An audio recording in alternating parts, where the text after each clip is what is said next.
Riders, welcome back to my channel. Jadi hari ini aku mau membicarakan cara memberikan rating, dan di sini aku bersama dengan Din. Jadi kita berdua bakalan membicarakan atau membahas tentang cara atau bagaimana cara memberikan rating ke sebuah buku.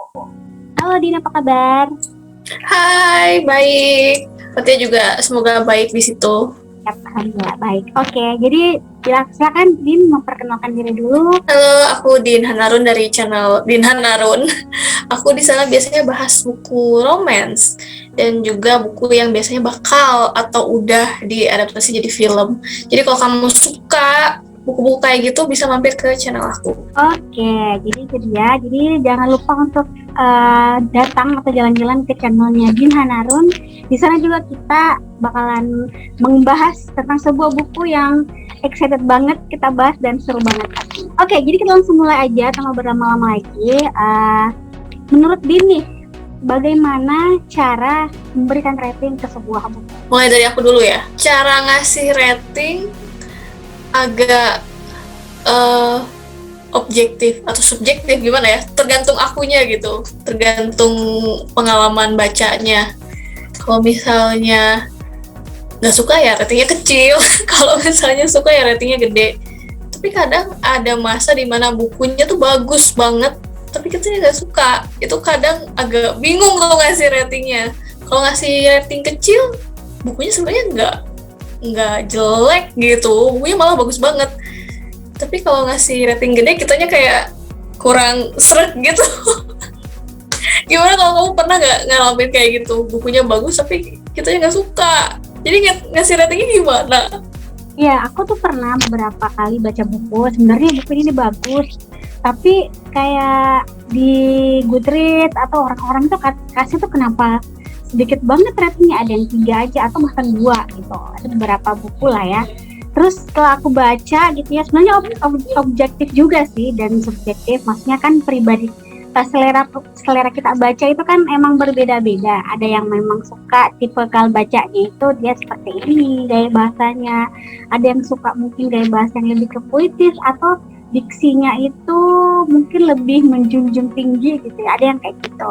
Aku sendiri sebenarnya lebih suka dengan buku yang diksinya tuh nggak terlalu neko-neko, nggak terlalu banyak gitu, yang kayak ada kata-kata yang mungkin kata-kata yang mungkin terlalu tinggi lah, puitis begitu, mungkin aku kurang suka. Tapi ada beberapa buku juga, ada satu buku yang aku suka, dan dia itu tipikal gaya bahasanya itu puitis, tapi puitisnya itu kayak kita tuh bisa menerima, masih bisa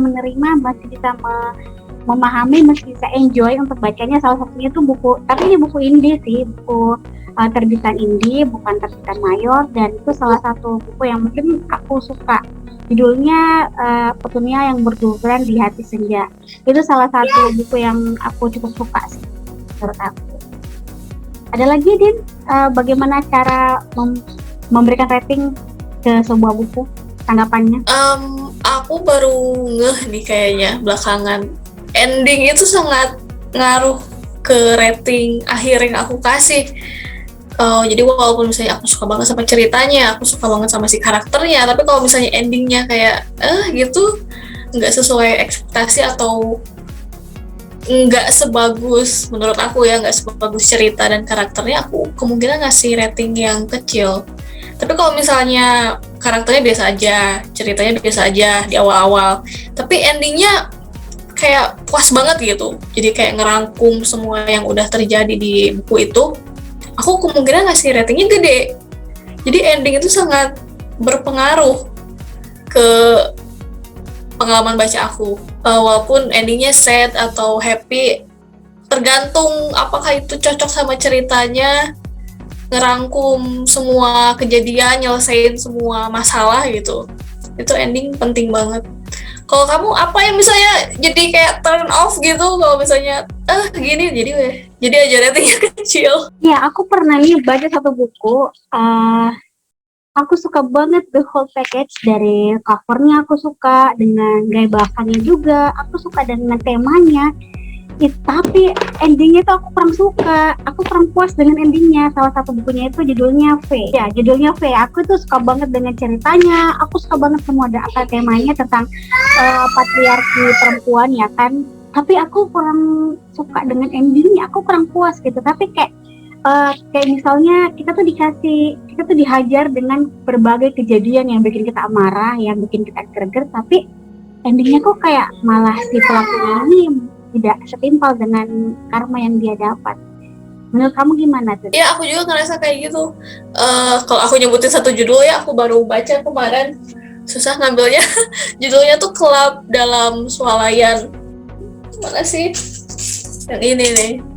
Ini sebenarnya bagus banget dari segi cerita, dan lihat aku nandain banyak banget, itu tandanya aku suka banget sama beberapa bagian. Ada beberapa quote yang emang kayak dalam banget gitu buat ceritanya, terus buat aku juga. Tapi di ending tuh, menjelang ending tuh kayak kerasa berantakan gitu. Jadi semua yang udah dibangun di awal tuh kayak nggak diselesain dengan bagus, nggak, kayak buru-buru gitu. Jadi aku kecewa sama buku ini, padahal ini bagus banget awalnya. Dan benar-benar aku nggak berhenti baca, ini susah. Kayak udah satu bab, lanjut lagi. Ini sayang banget, padahal bagus. Mungkin nanti penulisnya kalau bikin novel lagi, masih bakal aku ikutin sih. Dan berharap bisa ngasih ending apapun ceritanya itu dengan lebih baik gitu daripada yang ini. Itu penulisnya siapa tuh? Abi Ardianda. Sebenarnya dia lebih sering nulis cerpen. Ini novelnya yang pertama. Jadi mungkin adaptasi ke novelnya mungkin. Terus menurut Din nih, aku mau tanya kriteria rating menurut Din. Jadi kan ada di rating itu kan ada rating 1 bintang 1, 1 bintang 5 ya kan. Nah menurut Din itu bagaimana kriteria memberikan rating atau bintang ke semua buku? Jadi kayak misalnya bintang 1 itu kriterianya tuh begini sampai bintang 5 gitu. Mana nih? Aku jarang, atau kayaknya aku nggak pernah ngasih bintang 1 atau 0 gitu. Aku biasanya antara rating itu 2 bintang sampai 4. Jarang juga sih ngasih 5, karena aku ngerasa kalau bukunya sempurna banget malah itu kekurangannya. Kayak kok sempurna banget, kayak nggak ada yang menarik gitu, malah jadi nggak tahu harus ngomongin apa kan kalau bukunya bagus banget. Jadi aku ngasihnya tuh paling rendah itu 2, paling tinggi itu 4 atau 4,5. Tapi belakangan aku udah ngasih beberapa buku bintang 5 sih, kalau bukunya benar-benar aku suka. Kalau yang bintang 2 itu biasanya yang bener-bener aku nggak cocok sama ceritanya. Jadi misalnya ceritanya emang nggak seru buat aku, terus bertele-tele. Jadi pas pertengahan misalnya aku nggak tahu nih ini cerita mau ngapain gitu, mau kemana, tujuannya apa. Terus ya ending tadi tiba-tiba endingnya gitu aja. Aku nggak ngasih 0 atau 1, biasanya karena nggak enak juga kan, itu perjuangan penulisnya buat bikin ceritanya. Mungkin memang buku pertamanya atau emang kurang bagus aja eksekusi di buku yang itu. Jadi aku ngasih 2 bintang minimal itu buat ngehargain penulisnya lah, untuk tulisannya gitu, prosesnya, idenya, walaupun memang ternyata nggak aku suka atau kurang cocok. Jadi bintang 1 itu jarang ya dikasih ke sebuah buku. Aku juga sih personally kayak gitu. Biasanya emang jarang kasih bintang 1 ke buku, karena kayak aku tuh merasa kayak jahat gitu, kejam banget sih kasih bintang 1. Tapi itu kan subjektif orang, ada yang kasih bintang 1. Aku pun pernah kasih bintang 1 ke sebuah buku dengan terpaksa, maksudnya dengan berat hati gitu, karena menurut aku buku ini perlu banyak revisi. Pertama, dia KBBI-nya itu kacau banget ya, KBBI-nya. Aku nggak tahu apakah editornya ini sudah memproofreading bukunya, naskahnya ini sebelum diterbitkan, dicetak atau gimana, aku nggak ngerti. Terus dari segi covernya itu kayak menurut aku kayak anak-anak banget, tidak sesuai dengan isinya. Jadi isinya itu tentang romance hampir ya adult lah ya, YA lah gitu, yang adult lah, dengan bumbu-bumbu fantasi yang ada kayak kekuatan gitu ceritanya gitu. Tapi covernya itu kenapa kayak gambar-gambar animasi anak-anak, maksudnya bukan anak-anak tapi dia tuh cibi-cibi anak gitu yang menurut aku tidak sesuai dengan isi bukunya. Jadi selain itu juga gaya bahasanya menurut aku yang bertele-tele ya. Jadi kayak dia tuh kemana dan memaksakan banget suatu kejadian. Jadi kayak misalkan ada suatu konflik nih, bagaimana nih ceritanya supaya ini tuh bertemu dengan ini, kayak memaksakan banget gitu. Makanya aku kasih bintang 1 dengan berat hati. Walaupun sebenarnya itu buku adalah sebenarnya bagus sih ceritanya, temanya itu tentang reinkarnasi ceritanya. Jadi dia tuh reinkarnasi dan ketemu sama cowok, ya udah jadi terjadilah di situ ada romance gitu dan ilmu fantasi.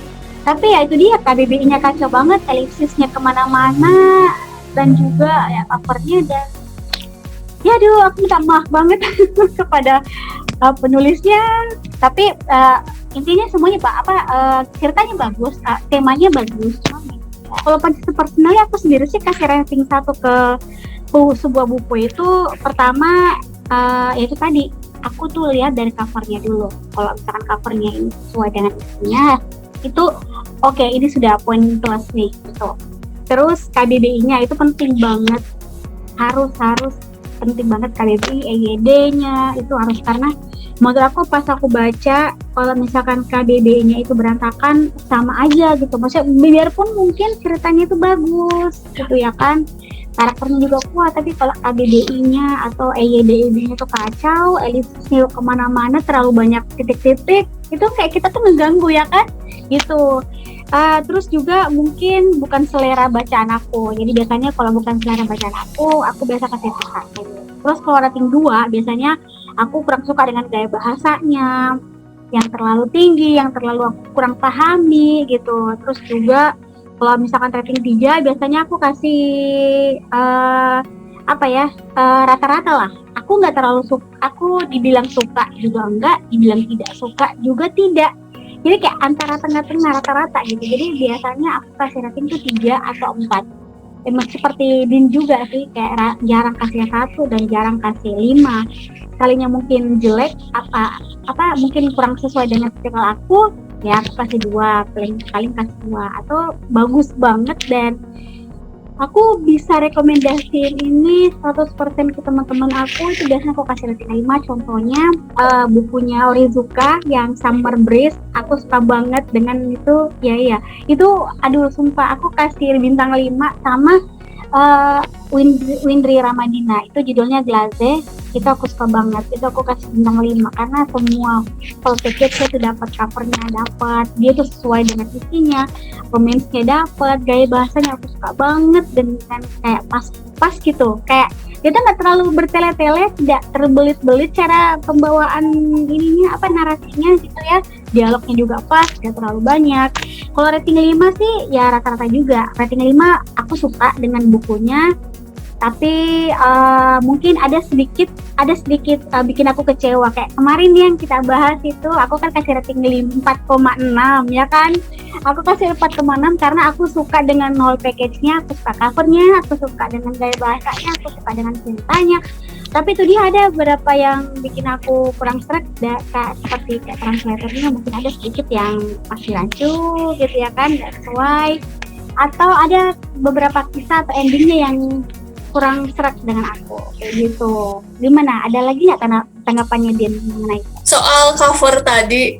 Kan kalau kamu isi ceritanya malah covernya malah nggak ngewakilin isi ceritanya ya, kayak covernya kurang sesuai lah gitu ya. Kurang bagus mungkin bisa dibilang. Cuma di kasus aku ya biasanya covernya bagus banget, terus itu yang bikin aku pengen baca kan, covernya cantik banget.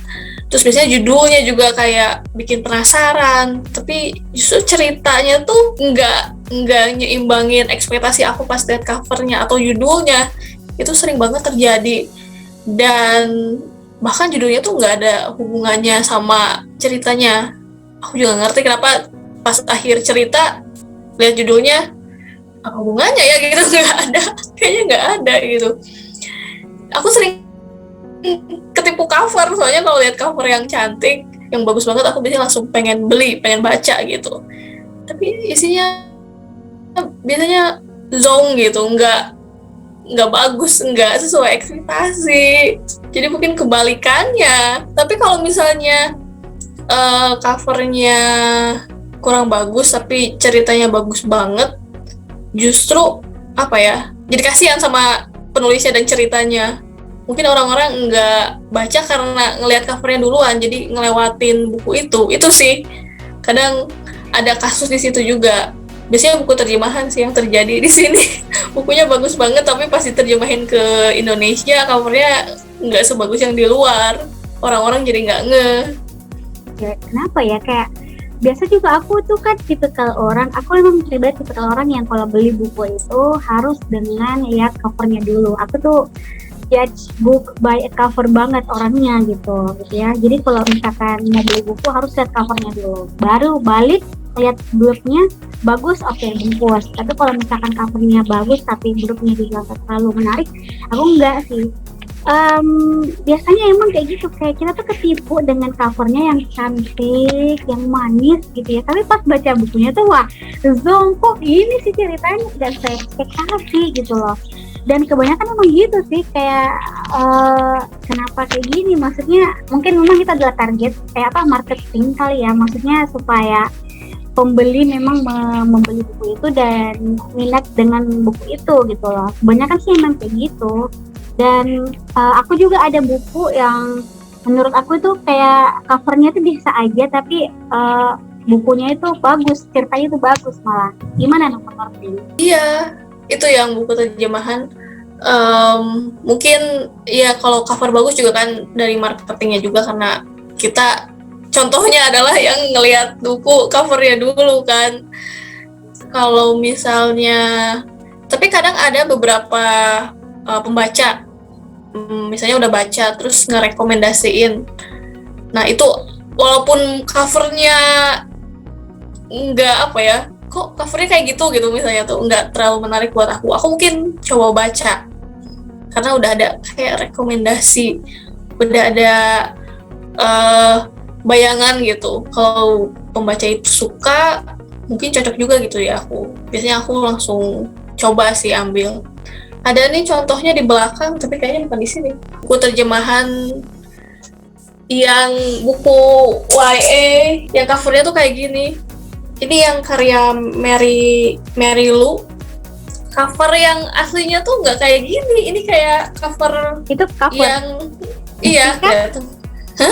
Itu cover filmnya atau bukan? Ini cover versi terjemahan Indonesia. Oh gitu. Oke. Coba nanti cari yang versi aslinya yang lebih kayak YA dystopian. Ini mungkin ngegambarin tapi bukan selera aku. Tapi aku beli aja karena udah direkomendasiin gitu, katanya bagus. Tapi belum dibaca. Itu udah kamu baca Pak? Masih susah ngembaliinnya. Kalau misalnya diterjemahin terus dapat cover yang sama kayak versi luar kan enak gitu. Ada nggak sih buku translator yang kamu tuh lebih suka versi luarnya daripada versi Indonesianya gitu? Tergantung sih. Kalau misalnya aku baca versi bahasa Inggrisnya dulu, biasanya aku lebih suka yang versi bahasa Inggris. Soalnya biasanya aku nggak baca 2 edisi, kecuali kalau aku suka, benar-benar suka. Atau mana ya, aku biasanya nggak punya double sih. Biasanya aku baca buku bahasa Inggrisnya, terus ya aku cocok, jadi aku lebih suka yang versi bahasa Inggris. Kecuali kalau misalnya buku pertama nih, ada satu buku dari penulis itu aku pertamanya baca versi bahasa Inggris, terus misalnya ada diterjemahin tapi buku yang lain, tapi itu versi bahasa Indonesia. Nggak terlalu nggak sih aku, selama ceritanya enak dibaca, lebih ke ceritanya, nggak merhatiin translatannya. Berarti bagus tuh, proses ngejemahinnya mulus. Biasanya kalau cover luar negeri itu emang kayak lebih ya, dia tuh lebih simple, elegan, tapi dia tuh pas dan kena dengan story-nya. Kayak misalnya banyak sih, kenapa kayak gitu ya. Tapi kalau versi Indonesia juga bagus, cuman dia kayak mungkin sentuhan patternnya atau detailsnya tuh lebih banyak daripada versi luar negerinya gitu. Terus kalau misalnya versi luar negeri mungkin karena kita udah lihat versi luarnya gitu, terus ada versi yang bahasa Indonesia, kita jadi ngebandingin lah otomatis. Kita jadi ngomongin cover. Iya. Itu berpengaruh banget sih sebenarnya. Iya, karena cover itu menurut aku berpengaruh banget juga dengan reading habit kita juga. Maksudnya aku personally kalau baca buku atau beli buku, apalagi pasti lihat covernya. Terus kalau rating juga, kasih rating ke buku pasti ke covernya dulu. Gimana nih covernya, bagus nggak? Jadi kita tuh bisa kasih poin plus ke bukunya itu. Aku juga kalau biasanya review pasti kayak kita bakalan ngebahas covernya dulu terlebih dahulu sebelum ke reviewnya, gimana covernya kayak gini. Itu biasa kayak gitu. Kalau Din gimana nih?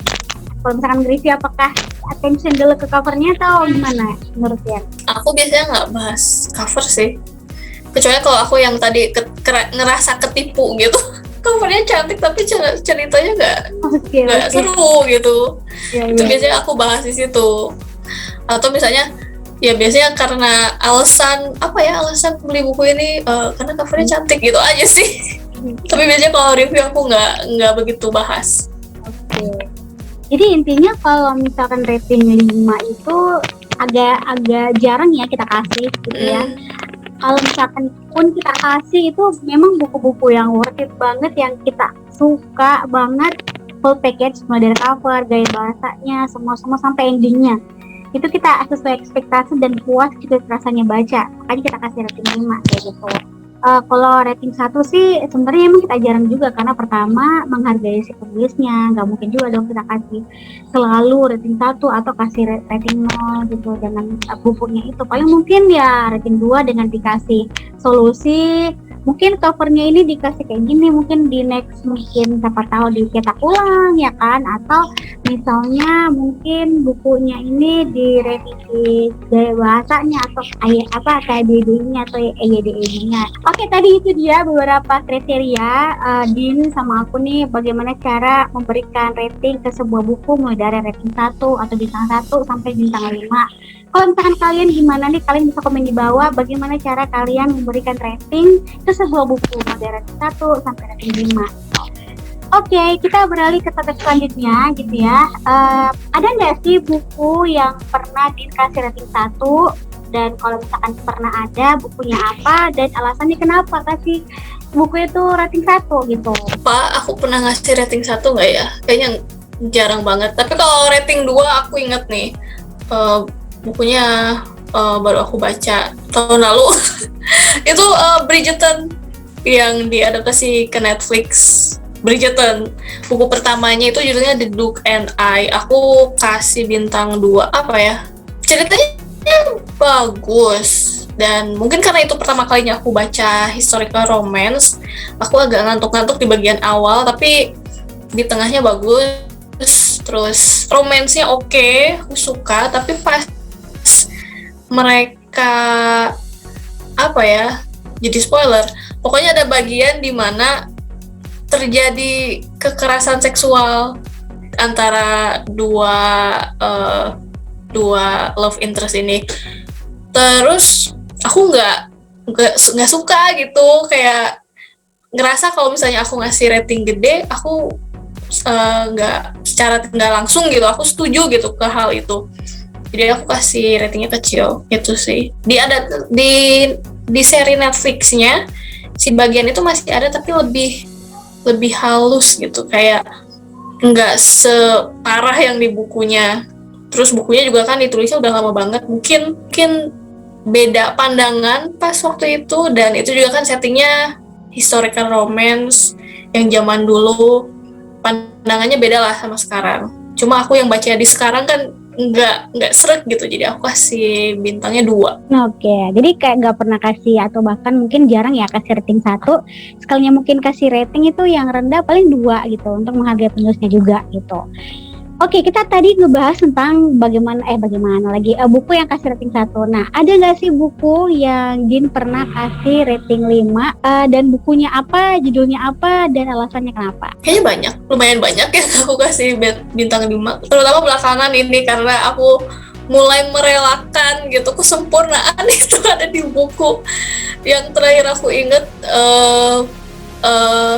fiksi ya? Non fiksi biasanya aku kasih bintang 5 loh kalau benar-benar aku suka. Non Tapi fiksi. kalau fiksi jarang, tapi kalau fiksi bisa aku kasih bintang 5 loh. Kenapa Aku tuh? baru Maksudnya kan kalau non fiksi kan lebih kayak ke apa ya, kayak tentang riset atau apa gitu ya kan. Kalau fiksi kenapa bisa dikasih rating 5 kebanyakan yang non fiksi? Soalnya kalau fiksi mungkin ada beberapa pandangan atau hal yang dilakuin karakternya yang aku nggak suka, karena kan tahu kayak tuh kan ujungnya kayak gini gitu, jadi kayak marahin karakternya. Tapi kalau misalnya non fiksi mungkin kan dia kayak nawarin solusi, terus aku kayak terinfluence lah gitu, kayak oh iya harusnya kayak gini gitu. Itu kayak semacam ngasih pencerahan lah gitu, kayak ngasih sudut pandang yang baru. Jadi kayaknya itu yang bikin aku kayak lebih gampang gitu ngasih rating yang lebih gede buat buku non fiksi. Salah satunya aku ambil, kebetulan ada deket di sini. Boleh. Nah, bagaimana mengobati patah hati? Patah hati itu non fiksi ya? Ini non fiksi, tipis. Ini tentang apa tuh? Tentang patah hati. Ini kan si penulisnya itu psikolog. Dia tuh ngebahas kenapa sih patah hati bisa disebut atau termasuk penyakit atau sesuatu yang harus disembuhin gitu, harus ada prosesnya. Terus diceritain lah beberapa kliennya gitu kehilangannya. Patah hatinya tuh nggak selalu misalnya diputusin atau ditinggal pasangan, tapi misalnya peliharaannya meninggal gitu kan, dianya sedih, pemiliknya sedih. Itu juga masuk salah satu kasus patah hati. Terus di sini kalau nggak salah ada quotes, kenapa pas orang misalnya patah kaki dikasih waktu gitu buat sembuh, buat kakinya bisa digunain seperti dulu. Tapi kalau orang patah hati pasti kalau lagi sedih, kalau misalnya depresi atau apa, pasti disuruh cepet-cepet buat sembuh gitu. Kenapa kasusnya beda gitu dengan penyakit yang nyerang fisik sama mental gitu. Itu kayak wah. Terus di akhir juga kita kayak ngikutin si perjalanan kliennya gitu. Pas di akhir kliennya udah mulai sembuh gitu dari patah hatinya. Jadi aku ikut seneng sama perjalanan mereka, jadi kayak ngerefleksiin juga pengalaman pribadi aku. Lumayan terus menarik ya kayaknya bukunya. Aku rekomendasiin tuh, tipis. Oke, siap. Kayak emang sih kalau kesehatan mental itu kan penting banget, dan itu tidak gampang untuk cepat disembuhkan, cepat di healing gitu. Beda dengan gimana ya, kayak kalau misalkan patah kaki misalnya kan seperti yang Din bilang, itu emang butuh waktu yang panjang gitu. Kenapa kalau penyakit mental ini harus dikasih cepat-cepat sembuh gitu, padahal sebenarnya luka batin itu yang sebenarnya parah banget, apa ya, kayak dia tuh bakalan membekas gitu. Penting banget buat kita ada proses di situ buat healingnya gitu. Itu buku menarik banget sih menurut aku. Terus kalau yang fiksi gimana nih? Ada buku nggak yang pernah dikasih bintang 5 gitu, dan kenapa? Fiksi Your Name, aku lupa penulisnya siapa. Makoto Shinkai ya itu. Oh iya. Bukunya ada di atas, aku nggak bisa ngambil. Aku suka buku itu karena ngebantu aku ngerti filmnya, kan ada filmnya, bukunya, terus filmnya, terus ada versi novelnya gitu. Jadi yang pertama itu sebenarnya filmnya, dan itu ada beberapa hal yang aku nggak ngerti di filmnya karena ada unsur budaya Jepang, dan di bukunya tuh kayak ngejelasin banyak footnote-nya, itu dari penerbitnya sih yang nerjemahin. Itu yang aku nggak ngerti itu panggilan aku yang diucapin laki-laki sama perempuan itu beda kalau salah. Jadi kayak kalau di sini mungkin kayak aku, saya, gua, itu kan ada tingkatan kapan makainya dan siapa yang siapa yang dituju gitu pengucapannya. Dan di film itu ada, dan aku nggak ngerti waktu itu kenapa itu jadi hal yang lucu gitu di film. Pas baca bukunya aku jadi lebih ngerti. Itu jadi aku suka banget jadinya, dan ceritanya emang bagus sih. Aku sebenarnya juga kayak teracuni sih buku itu, mau baca tapi belum sempat baca buku itu gitu. Tapi nantilah ya, kalau misalkan ada waktu aku bakalan baca buku itu. Itu bagus sih menurutku ya bukunya, kayak menarik aja ceritanya gitu. Oke, kalau dari aku sendiri sih tadi udah aku bilang di awal kalau rating 1 pernah aku kasih, cuman ada sedikit dan tidak banyak juga buku yang kasih rating 1 gitu. Karena kita juga menghargai penulisnya dengan susah payah, meskipun mungkin masih perlu revisi, perlu banyak banget hal yang perlu diperbaiki di dalam naskah itu, di dalam bukunya itu gitu. Kalau buku yang dengan rating 5 sih ya tadi kebanyakan buku dari Onizuka. Aku tuh sukanya juga salah satu buku dari Onizuka itu judulnya I For You. Sebenarnya itu adalah buku romance adult, remaja-remaja sih, bukan adult, yang remaja gitu. Tapi dia bahasanya itu bagus banget gitu, enak dibaca, enjoy kita bacanya, terus kayak nggak terlalu menye-menye gitu. Ini kan naskah atau bukunya itu kan lebih ke remaja, tapi gaya bahasanya itu tidak menampakkan remaja. Maksudnya dia bisa meracik gaya bahasanya itu dengan pas, dengan gak terlalu berlebihan dan gak terlalu kayak over romantis gitu. Dan aku ada satu buku yang aku sebenarnya suka juga, suka dengan covernya, suka dengan ceritanya unik gitu. Jadi ceritanya dia ini adalah seorang pegawai tapi ketemu sama bosnya yang kaya raya. Tapi sayangnya kenapa aku gak suka dan aku kasih rating 2 buku ini, karena si yang orang kaya ini, yang laki-laki ini tuh kayak gak ada sama sekali kelemahannya. Dia tuh kayak sempurna aja gitu, cakep, bodinya bagus, proporsional, kaya raya, apalah, CEO lah ya kan. Tapi di sepanjang aku baca buku itu kayaknya kelemahan si CEO itu aku kurang dapatkan, aku kurang nangkep gitu. Kayak tidak ada orang yang sempurna di dunia ini gitu loh. Masa kamu menciptakan karakter yang sempurna gitu? At least kasih percikan-percikan kelemahan lah gitu di CEO ini, apa gitu yang dia tidak bisa gitu, atau apalah kekurangannya dia. Jangan yang cakep mulu, yang kaya raya mulu gitu. Tapi bagus sih, gaya bahasanya juga enak, ceritanya juga bagus, dan covernya juga aku suka. Salah satu dari buku Love Passion series, kayaknya pernah aku spill deh di salah satu video aku gitu. Aku cukup suka, tapi tidak berekspektasi bahwa ceritanya itu dan karakternya itu kayak gini gitu loh, terlalu sempurna buat aku. Dan aku tuh mau yang ada sedikit kekurangannya, bukan dibilang harus jelek, enggak, tapi kan menurut aku kan setiap karakter itu harus ada punya ciri khas, bagaimana si karakter ini bisa menyelesaikan masalah gitu. Aku maunya kayak gitu. Jadi ya seperti itu. Kalau menurut Din, ada nggak sih lagi buku yang seperti itu, yang serupa atau gimana pendapatnya? Nggak inget sih, tapi iya kalau misalnya si karakternya terlalu sempurna, terus kita nggak bisa relate gitu, jadi kita nggak nyambung gitu sama ceritanya, susah masuk ke ceritanya. Justru kalau misalnya orangnya mungkin biasa aja, punya kekurangan gitu, itu lebih ngegerakin ceritanya.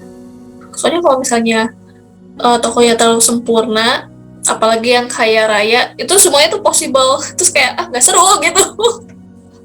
Nggak seru jadinya. Iya, betul banget, bener banget. Gimana, ada lagi pendapat Din sebelum kita mengakhiri ngobrol kita tentang membahas rating, atau ada yang mau ditambahkan nih, gimana kriteria atau cara memberikan rating ke sebuah buku dari Din? Ada nggak mungkin yang masih terpikir tapi baru kepikirannya? Udah sih kayaknya. Ya, oke, sip. Dari aku sih emang kayak gitu. Intinya kalau dikasih rating 1 tuh jarang, dan kalau dikasih rating 5 bener-bener yang kita suka banget gitu ya. Oke, readers, jadi sampai sini aja ngobrol-ngobrol kita tentang gimana cara memberikan rating ke sebuah buku. Jangan lupa untuk subscribe-nya, dan jangan lupa juga untuk subscribe ke YouTube Din Hanarun. Oke, dan juga nanti kita lihat video collab kita tentang sebuah buku yang seru banget. Oke, bye-bye.